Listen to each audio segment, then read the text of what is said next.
Thanks for your yes, Pete. No, thanks for your help getting me ready for the message today. I appreciate it. I have a couple of introductory pieces I want to put out there as I've been processing, and getting ready for this week. And Rennie and I went on a date early this week, and I thought we were going to see a Christmas comedy, and she said, "No, let's go see Bonhoeffer." And it's like I was like wanting to laugh, and she was ready to be serious, but I have read Life Together. I have read Cost of Discipleship, books that Dietrich Bonhoeffer wrote. He's like one of the heroes of faith that during the World War and the Nazi regime, he actually stood up to the risk of his entire life to say this isn't okay. And it's a movie about how the church had an opportunity to say something and a responsibility to say something and didn't, or did so too late. And I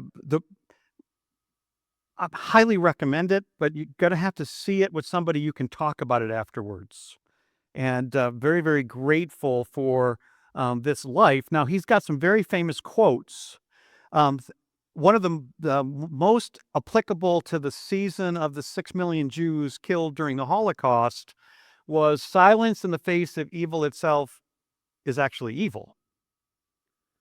God will not hold us guiltless. Not to speak is to speak. Not to act is to act. And one of the things he asks his dad for is courage. And they have this theme. What is it? When does somebody actually do what's uncomfortable for themselves for the sake of others? No. God calls us to do that all the time, but there's some other just amazing.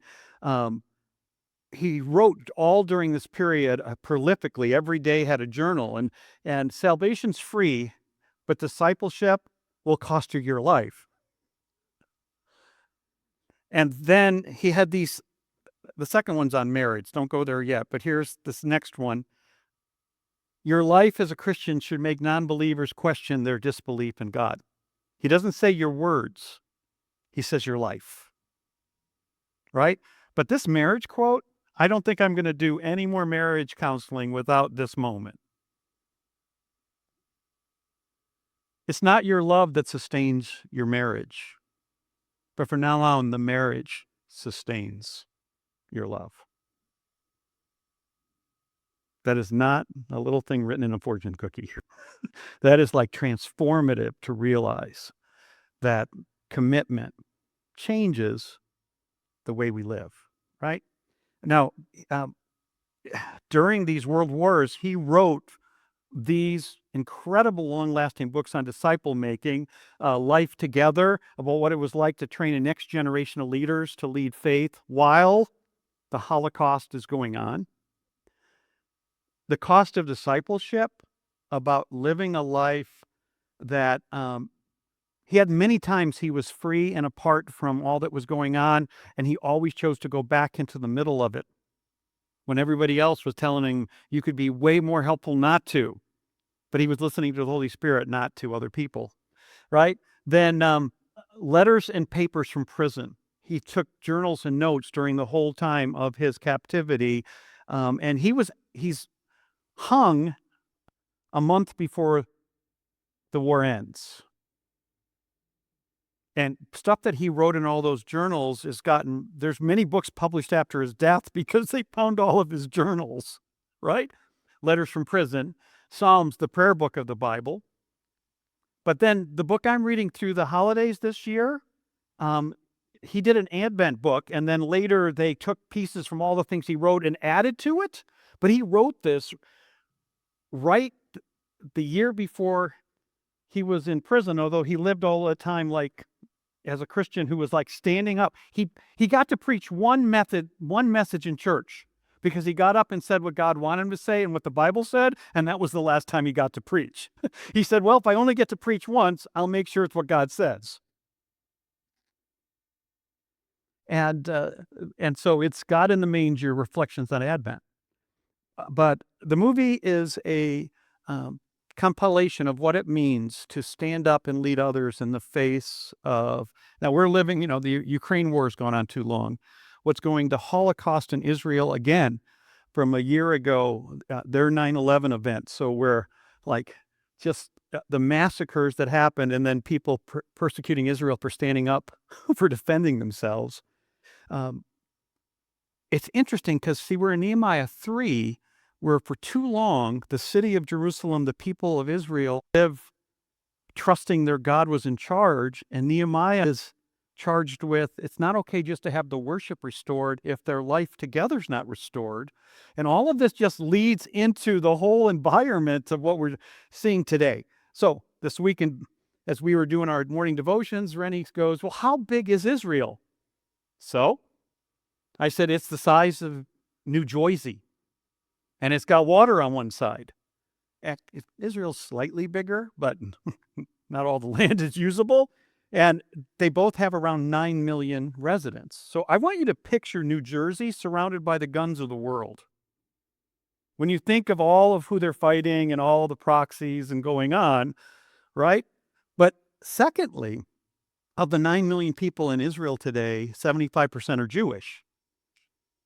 I just found it fascinating that 6 million Jews were killed during the Holocaust, and we're at a time in history where 6 million Jews are back in the homeland of Israel, with the world with its guns facing. Now, I know some of you, like, if you read a novel, don't do what I'm telling you to do. Like, don't read the end of the book before, you get the love story in the middle, all right? But here's the thing. In the Bible, it's okay to read the ending. Doesn't need to be a surprise. But as you read the ending, you realize God's in charge through darkness that we can't even imagine. So I want to just tell you, it's okay to read the ending, because there's not going to be a surprise. God wins. Now, in light of it just helps me have a perspective. The book of Nehemiah is when, for a long time, Israel is being taken advantage of by all the cultures around it. And Nehemiah, while he's living in comfort in Babylon, working in the king's palace, he has a burden for his people because God says, I need to restore. And so sometimes we wonder, how important is a wall?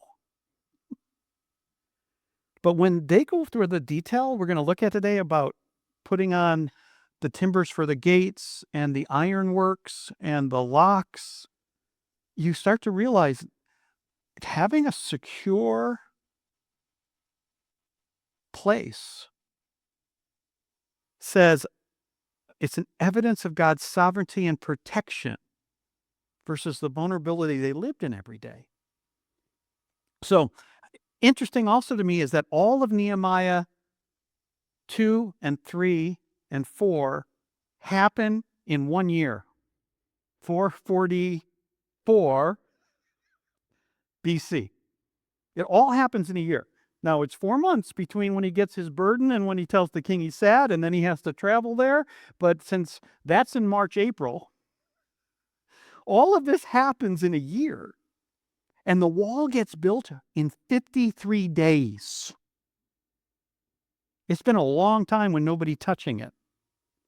And God's doing a lot of things behind the scenes with all these people to get to this point. Can I give you like the end of the story before we get there? I wonder what God's been getting you ready for from the day you were born to now, with the things that are happening, are comfortable or uncomfortable, for something larger he wants to do with you as a part of the people of God in the moment of history we're in. Because after looking at this chapter, I'm reminded how he uses people with the name Jones and Smith and, just the people is in us. And I could actually picture almost every one of you in some part of this chapter, all right? Some of you carry tape measures in your pocket, even more so, all right? So in light of that, I want to show you a chapter that you might go, I don't know what to get out of that. When I read through my Bible, Dave, I hit those. It's like reading the early chapter of Matthew that says, and so begot a so-and-so who begot a son.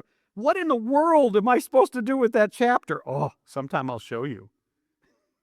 When you're as a geek for Jesus as I am, you will be shocked what's buried within a begot chapter. But you might read it going, can I just skip it?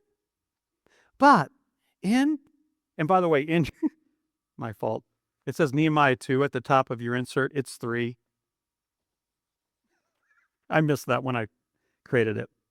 So I just want to give you a sample, but then I want to show you what you can learn from a chapter like this based on where we're going and end with these two conclusions. What's the we of God's will and what's the us of God's will? So here's some of what this looks like. Then Eliashib, the high priest, and the other priests started to rebuild the sheep gate. They dedicated it and set up its doors, building the wall as far as the Tower of the 100, which they dedicated, and the Tower of Hanel. So the project starts, and the very first people we get mentioned are the spiritual leaders who, by the way, have to get their hands dirty.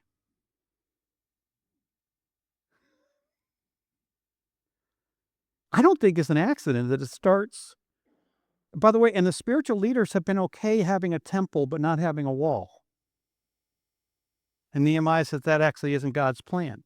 It takes a lot of humility to be a spiritual leader who then listens to a layperson like Nehemiah who goes, hey guys, you're missing something that you're just not tuned into. But they didn't just start it, they dedicated. You know what? That they made the project something spiritual, something important, something that was a part of God's plan, God's will.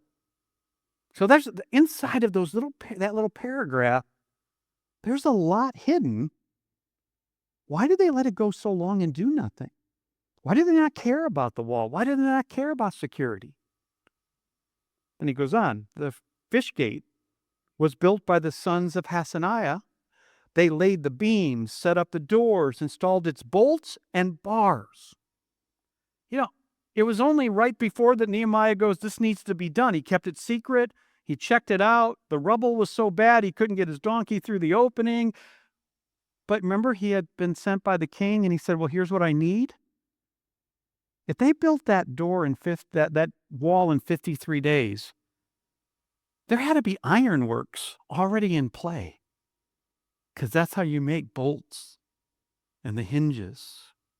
There had to be beams cut. God was doing something that didn't make any sense until the moment the job started.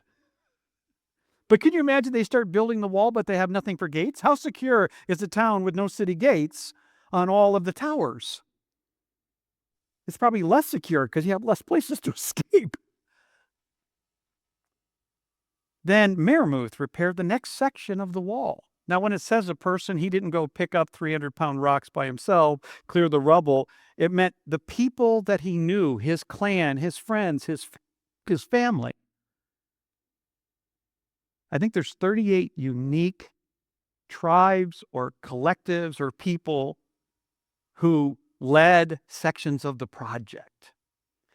I skipped something, ... We're going to come back to that. And then the old city gate was repaired by Jehoiada and Meshullam.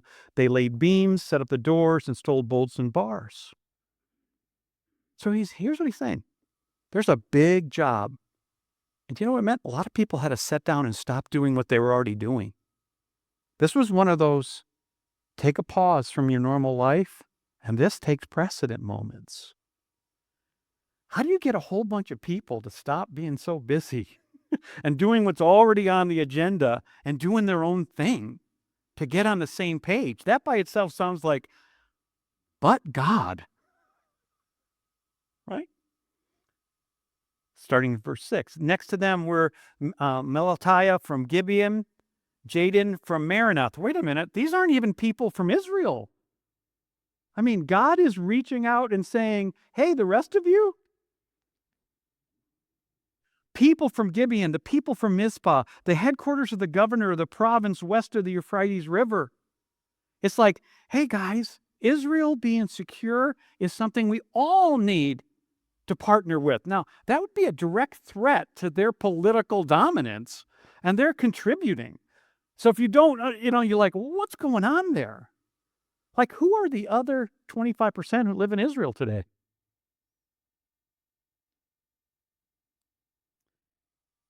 Next was Uziel. Catch this, a goldsmith by trade. Now, what kind of hands does a goldsmith have? All right. And the next one's a manufacturer of perfumes. I got a feeling they were asking for the construction gloves. Now, I remember when we bought our property that the former owner had used the 40-foot by 20-foot pool to hold construction remains from tearing out a wall and modifying turning a building into a car sales office and needing to dig down, open up, and be able to drive large vehicles in. And he brought all the remaining giant chunks and he dumped them in the pool. So when I got there, I had to take them out. I built a wall with everyone. I mean, 250, 275 were the largest rocks I could move on my own. And you know what? Something they did not have in Israel at this time? One of these guys' names, right, needed to be Tractor, right? Because some of the rocks I had to move were 400 pounds. And Rennie wasn't available to pick them up and carry them. But I've actually built with rock and built like a wall that's actually a bench. And we brought rocks to make a fire pit that are these large cornerstone rocks. I mean, arch rocks from the old high school that were stored on the property. And without a bobcat, an uncle named Bobcat, it wasn't moving. And I'm thinking they didn't have that. And they're taking on this project. But you got goldsmiths and manufacturers of perfume. Their hands were certainly, it's not like that was what they did day in and day out, right? But this isn't interesting. They left out a section of Jerusalem as they built that. Okay, so is there going to be a hole in the wall? Well, we'll get to that. What do you mean they left out a section? And then Raphiah, the leader of the half-district of Jerusalem, was next to them on the next part of the wall, and Jedediah repaired the wall across from his own house. By the way, if you were building the section across from your own house, how well would you do it? I think it's genius how many people had to build right in front of where they're living, because if you know someone's attacking, where do you want the weak point? Not next to your house. What a genius, right? And next to him was Haddish, right? Then came Machaliah and Hashbeb, who repaired another section and the Tower of the Ovens. It's a pizza place in the other side of Israel. Shelem and his daughters repaired the next section. Wait a minute. His daughters? It's like, he was the leader of the other half of the district of Jerusalem. So wait a minute. The people that were politically leading jumped in and got their whole family involved? The Valley Gate was repaired by the people from Zanoah.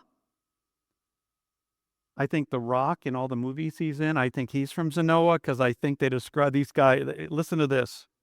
Led by Hanan, they set up the doors, installed the bolts and bars, and they also repaired the 1,500 feet of wall between there and the Dung Gate. All right. First question you asked, well, how much wall needed to be built, and is 1,500 a big deal? Did they do more than their share or less than their share? Oh, we're going to have to look at that. The Dung Gate was repaired by Machaliah, the leader of the Bethekah, I can't say that one, and he rebuilt it, set up the doors, and installed bolts and bars. But then the Fountain Gate was repaired by Shalem, the leader of the Mizpah district. He rebuilt it, roofed it, set up its doors, installed the bolts and bars, and then he repaired the wall to the Pool of Shalom. By the way, that's a 1-acre water project near the king's garden, and then he rebuilt the wall as far as the stairs that descended from the city of David. Next to him was Nehemiah, son of Abzak, the leader of the half-district of Bethzur. He rebuilt the wall from a place across from the tombs of David's family as far as the water reservoir, another major. When you're dealing with water projects, they need to be water-worthy. You're not just talking like something roughly thrown in place. You're talking about something engineered, something that's like problem solved so that it can accomplish its purpose. So here's the picture. Israel's a mess. Any of the normal structures weren't happening. You have indoor plumbing, but the water's turned off, right? And it's it's like an outhouse is an upgrade. I mean, it's like, well, turn the water on. But they're living without what you think normal looks like. Next to him, repairs were made by a group of Levites working under the supervision of Rehum, son of Bani. Then came Hazabiah, the leader of the districts of Keilah, who supervised the building of the wall on behalf of his own district. But down the line were more of his countrymen. Isn't it nice when teams showed up? There were too many to do one project, so they had extras to do two? Led by Benai, son of Hanadad, the leader of the other half of the district. Next to him was Ezer, the leader of Mizpah, who repaired another section.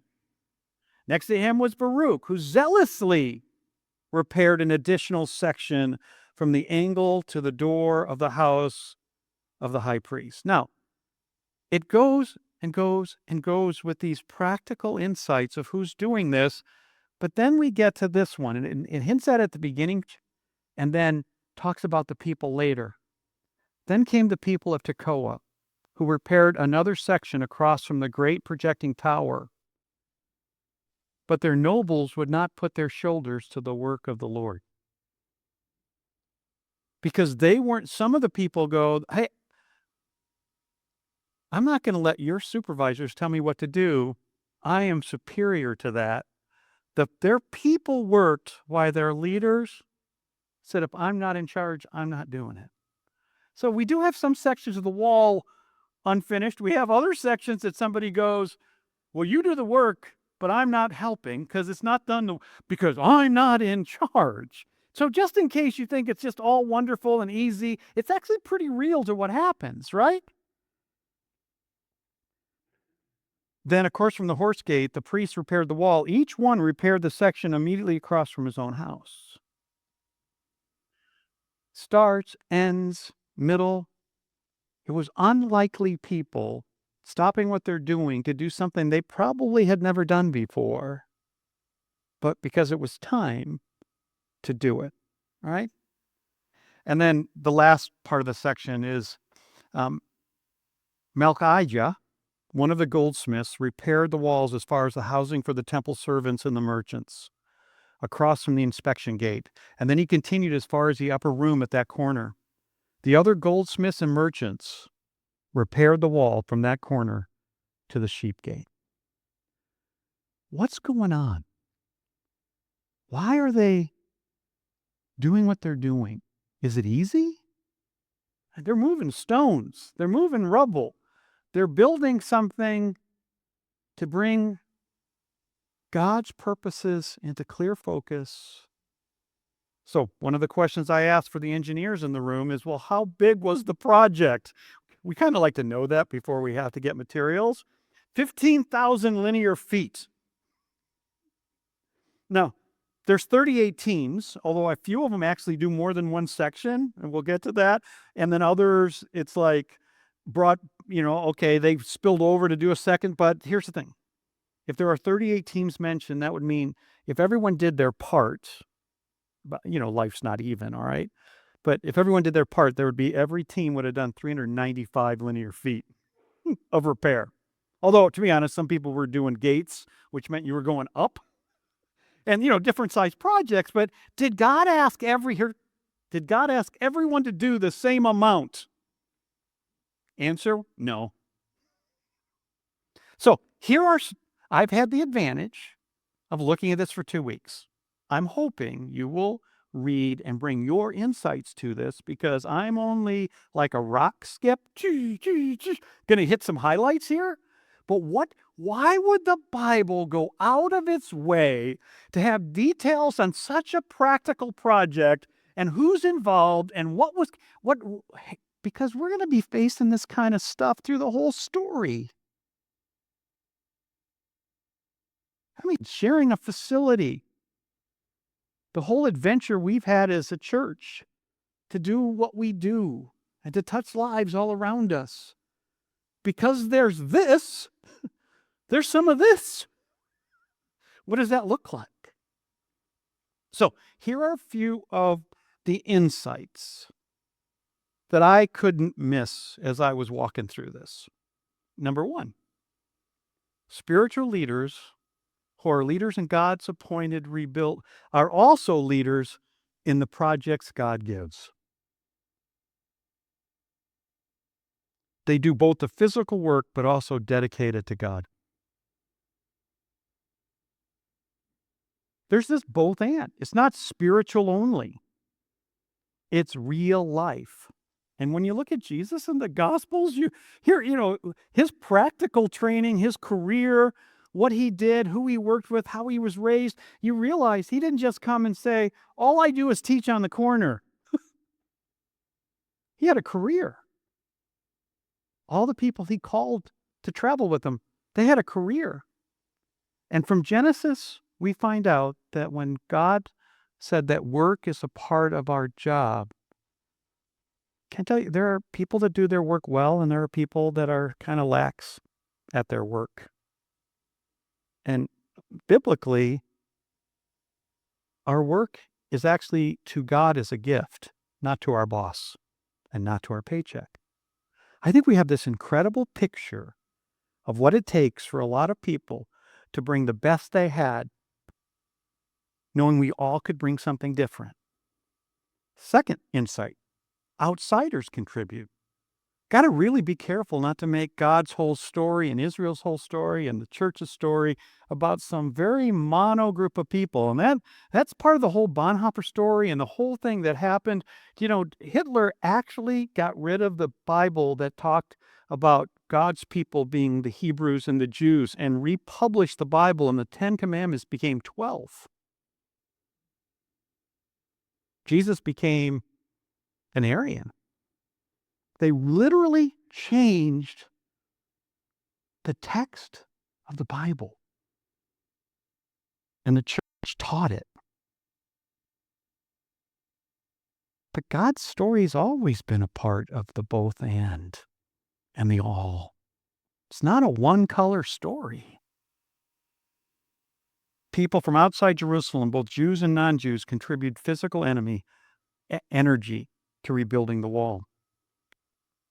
Thirdly, as I looked at all the sons, grandsons, it's funny, you see some of that and you go, when you only read it once, you're kind of like, what am I supposed to get out of this? And then all of a sudden you realize all the generations were involved together.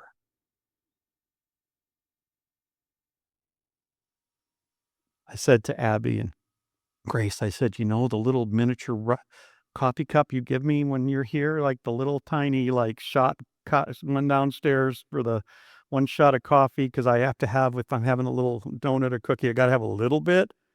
They love those cute little red cups. I said, go get me one. I need it for the message. And they were like, on it.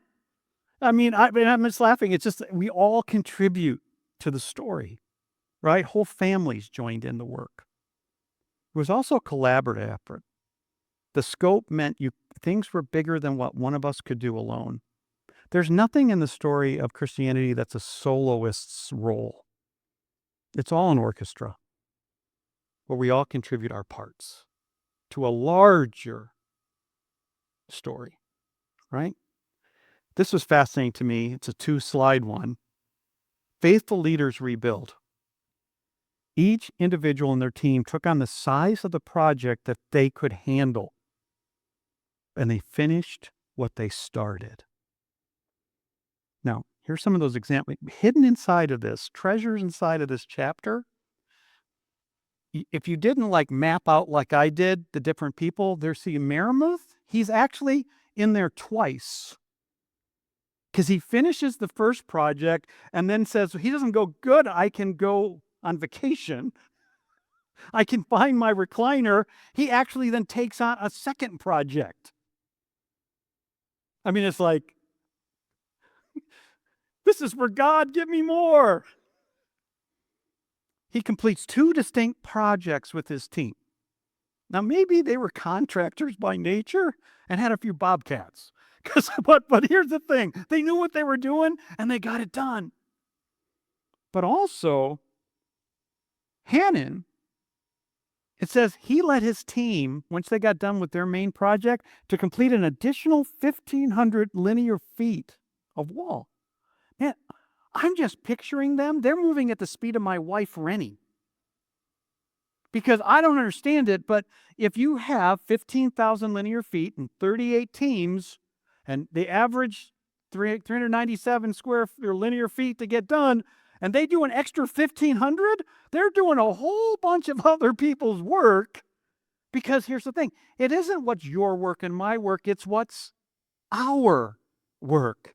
And I don't think it's an accident that as Nehemiah is capturing what's going on, he was noticing who was that just said, bring it on. But inside of this text of this chapter, while some went over and above, there were others that did the minimum. For example, some sections of the wall were skipped, and some refused to do the work, such as the nobles of Tekoa. But their nobles would not put their shoulders to the work of the Lord. So I was thinking this morning, so I asked the manager at the Starbucks we stopped by on the way here, I said, I need something to describe this. So this is a venti. Can I translate that in English? It's a large. They have a size bigger than this. It's called a Trenta. It's an extra large. It's more caffeine than you need in a week, in a day. Okay, but this is a venti. All right. Do you know as they get bigger, they don't actually give you more espresso, just more milk. So these are way weaker than what I get. This. Because it's only high octane, right? There's nothing else in there, right? But here's the thing. Some people did this, and some people did this. Now, if God asked them to do this, that's great.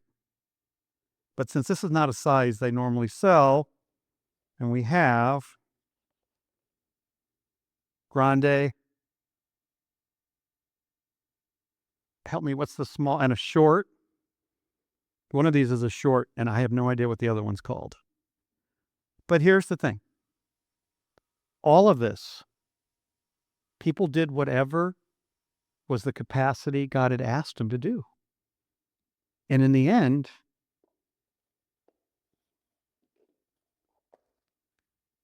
it got done in a record 53 days. But some people, what do we do with people who just get so excited about God's work, they do a Trenta? What do we do when it's like, bring it on? It's like, calm down. Like Jesus, when he was ministering, his family said, listen, you're ministering too many people. You're not taking enough time for yourself. You're not eating. The bottom line is, and Jesus is like, it's my Father who decides what size cup, not you. And then family, we get men, women, young, old, daughters, grandsons. What I love, imagine when you do God's work for God's project and it's God's time, and it's all the generations working together. There was regional. Sometimes there's partnerships. There were neighborhoods, communities, people that live near each other. But I love this one, personal investment. One of the guys' names is Baruch. And, in the passage in the Bible, listen, honestly, if my name was mentioned anywhere in a text, he gets the ultimate compliment in my mind. It went out of the way, didn't say he just did the work. He was enthusiastic. It was like, woohoo! I can't believe I get to teach Sunday school. Woohoo! I get to paint for Jesus. I get to build for Jesus. I get to clean for Jesus. I get to hug and love. But do you know what enthusiasm, the word means? It's entheo. It's in God energy. The word enthusiasm isn't hype. It's like you are so focused on who God is and what he's done that when you're given a chance to do something, this looks like a small. I love that. And then everyone brought their skill, and not everybody was optimal for that task, but they brought what they could do anyway. I love the fact that those who were merchants and those who were goldsmiths and those who did perfume said, I'll help. I remember when Rennie and I first moved on our property, the 3 acres with all the buildings, our home, and the first 6 projects I did were all with people who had never built before. Because my initial goal was to always teach people to do what they couldn't do. I mean, people thought drills were like guns. You push the button and the screw goes in. They didn't know that you had to like line it up. You had to press down on it. It was just, they were like, this isn't automatic? This is more work than I thought. I'm like, it's a screw and a drill. And then after about 6 or 7 projects with Rennie handing up 14-foot metal roofing, and then we're having 13-year-olds on the roof learning how to do it, I said, if every once in a while I let a Pete or a Fernando on the property with me, we're going to get a lot more done quickly. So I've had to decide, what's the 1,500-foot projects? And what are the, because I love teaching, but I'm like, well, I'm never going to get done if I'm the person who knows the most on what to do. But can you imagine all of this was going on in the rebuilding of this wall? But they were doing it together. This was just some of the samples. So do you know what? In all of these verses are hidden these insights. Because Nehemiah wanted this to be more than a list. He wanted it to be a spiritual lesson. And I thank him for that. These insights were directly related to the quotes. I didn't make this stuff up. These lessons were there, but if you read through only one time, you'll miss it.